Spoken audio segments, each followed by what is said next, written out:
talk all about antiques today, and kind enough to be here from the Webb Dean Stevens Museum, Helena Riley and Bruce Henley. Thank you so much for being here. I got to tell you, when I grew up, it was like I lived in a museum because my folks loved antiques. So they were all over the house. So when I heard about you guys conducting a little workshop about telling people how to spot authentic or reproductions, you were right on the money. So let's talk just briefly about authentic versus reproductions.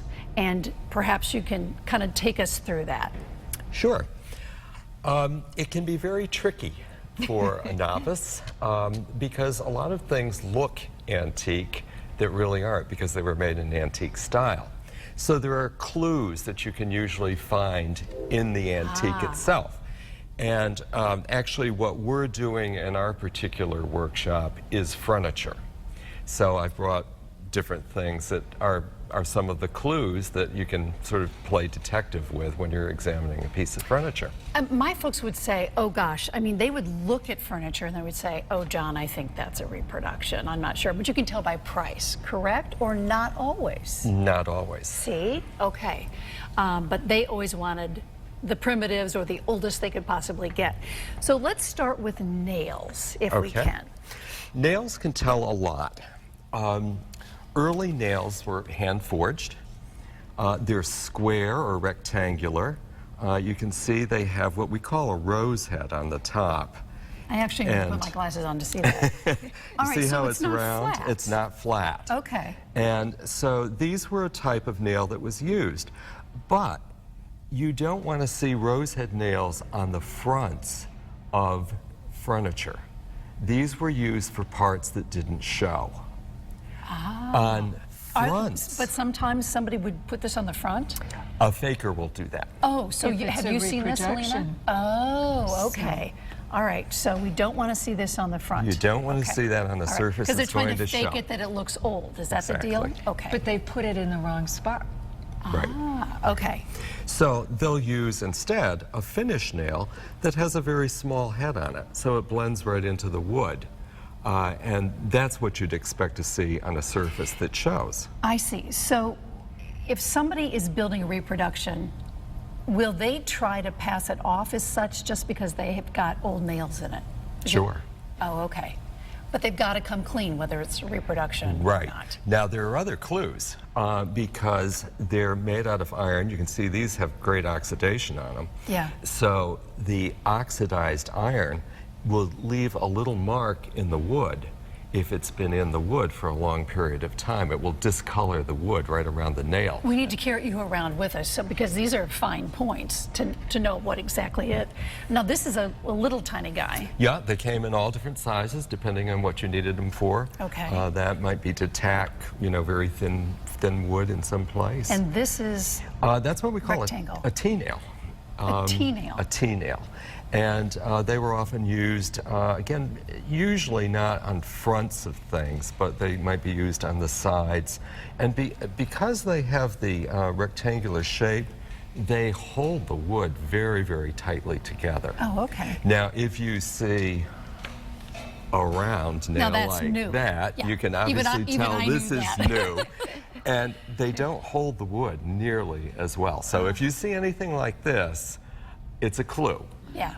But sometimes antiques are repaired. So you may see something like that. So Bruce, along the way, you both work at the museum. Yes. Did you go to him and say, hey, can you tell me all your secrets because you wanted to learn more about furniture? Funny question you should ask. We were both working on a very rainy afternoon. It was pouring. This was in Wethersfield at the museum? This was in Wethersfield at the museum. No one was coming in. And I said to Bruce, I love our colonial furniture. I look at our furniture. I go to other museums. I look at their furniture.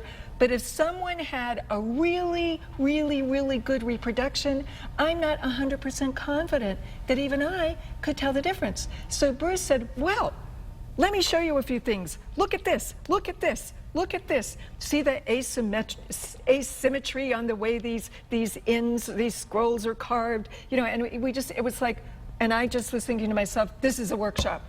There are other people that would really like to know just some of the basics about how you tell. Not that you can become an expert, but just to know some of these things, like for example with the nails.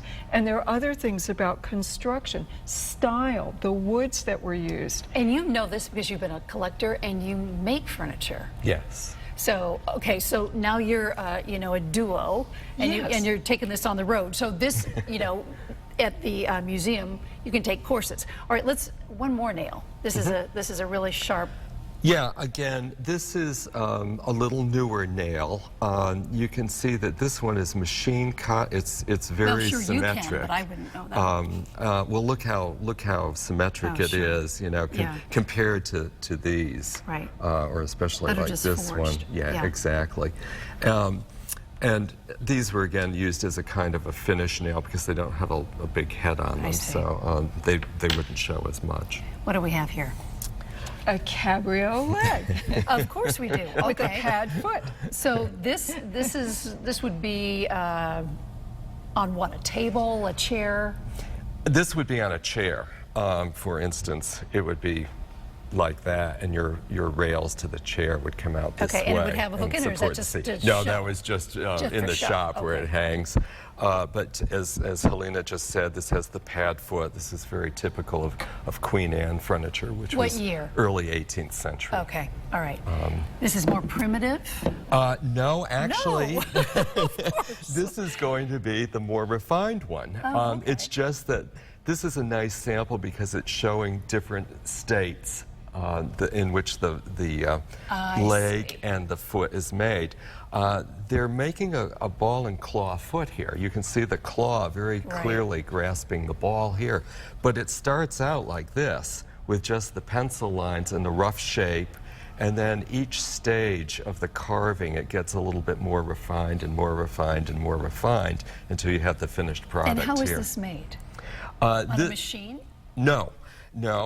These are cut, and they can be turned. For instance, the pad foot can be turned on a lathe. It's what they call offset turning. It's rather difficult to do. You have to put the top on the lathe right in the center, but you have to off-center the base.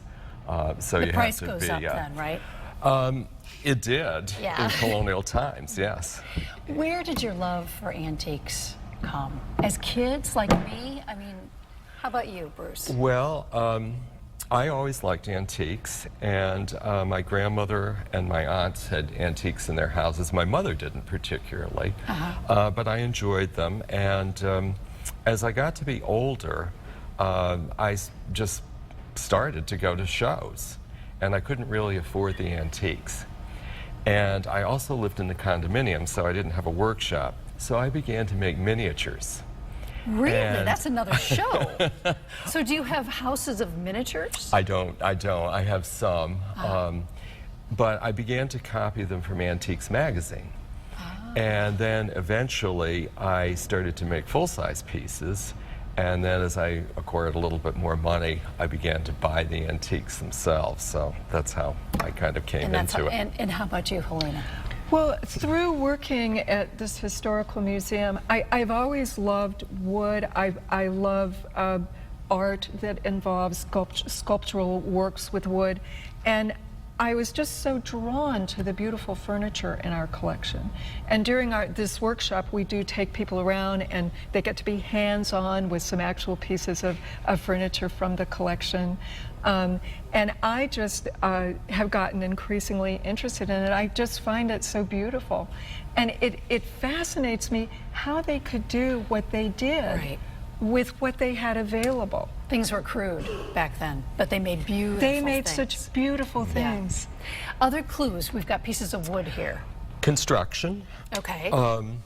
There were very basic types of construction. Very early furniture, 17th century furniture, relied on what we call panel construction, which is basically to do with a mortise and tenon. Okay. And if I can get it apart, this is your tenon, Yep. and this has been cut with a hole, which is a mortise. And as you see, quite obviously, the tenon fits right into the mortise. And that's how your furniture held together, basically. This goes back to when? Oh, this 1800s, before? This is even before okay. that. All right. Yeah, this is very, very old Simple construction design, but techniques. holds it and it's strong. Exactly. Okay. And then you would, for a chest, for instance, you would cut a channel up here and another channel here, and you could float a panel in that. I see. So that you could get a solid front to your chest. But these panels floated actually in these channels. It is pretty amazing. So it is amazing. All right, They knew the properties of wood very, very well. So you've got other construction. So this one comes apart. So this came later. This is a dovetail joint. Right. And we can see if I can get it fitted in there. There you But go. that takes precision. This- Look at those mitered corners. Yes. And when you're looking at a piece, Turn it this way. you always want to look, if you're looking at a drawer, you always want to look at the side of the drawer. You want to see these, you want to see if they're consistent across the different parts of it. And this is nice construction. Yes? Yes. This construction is what? Also dovetail. Oh, same thing. This is what we call a through dovetail because you can see the Right. dovetail is showing. What's more expensive? The blind dovetail, Okay. which is the end of the pins don't show. All right, which is beautiful. Now we've got a table and a chair. So Yes. come around here, Bruce, because you're the expert on these. What year is this table? I would say that's probably late 18th century. Cost? Today, antiques are very, very affordable. This table has everything you want to see. So this table could run $800 to $1,200 somewhere in I there. shouldn't break this So. then. Yes. 8 to 1200. Yes. And again, what year is it? It's probably late 18th century. Okay. Wow, that's terrific. Now the chair. Well, let me Old or ask new? you, Well, how old do you see, think when the chair you is? brought that in, I thought, oh my gosh. You know, I'm going to say reproduction. You're right. Okay. You're right. So I did learn something Yeah. from my folks. It does have some age. This chair was made by Wallace Nutting. Uh-huh. And it was probably made in the 1920s. And he was a furniture collector. And he was copying some of the pieces of furniture that he owned. And he owned some great chairs like this. But this is definitely a reproduction chair. Cost? You could probably buy a chair like this for $400 today. And if it was not a reproduction? Oh, a chair like this would be thousands of dollars. Thousands of dollars. Yes. No wonder it's a reproduction. As we slide back over here, I wanted to ask you, because we've all read stories these days about, okay, mom and dad or grandparents are passing on, and we've got a whole house, like my folks do, of antiques because they've just loved it. Kids these days, 20s or 30s, they're not into buying this. them. No.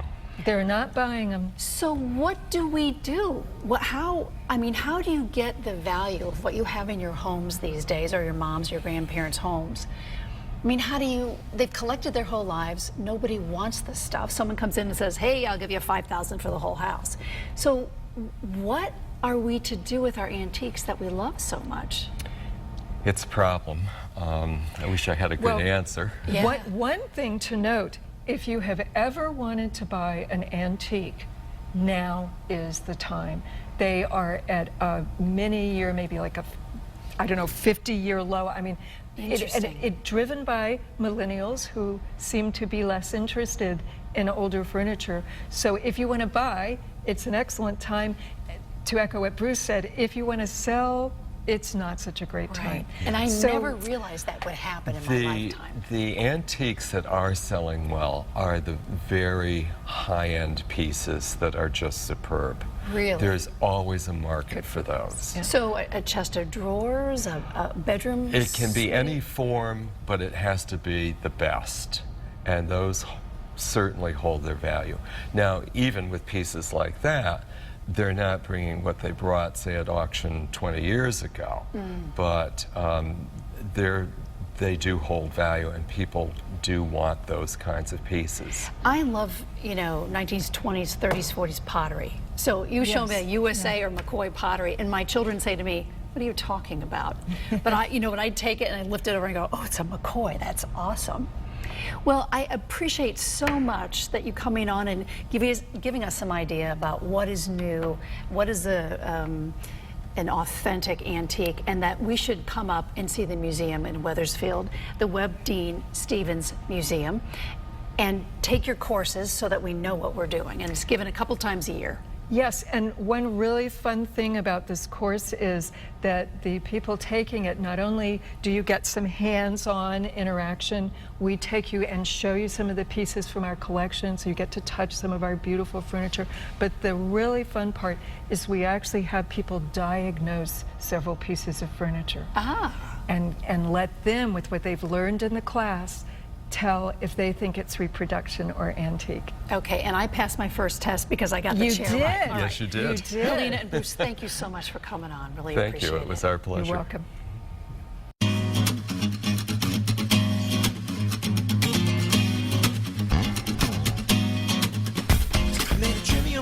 When one this in, who's this girl? Spend all night kissing and the bumps right here, then who else is missing? Got a little sidetracked if I'm so wishing to find the keys to the door, but it's also a metaphor. Need to keep locked in the grocery store, but mine just to save time. I'll skip right ahead to the last ride.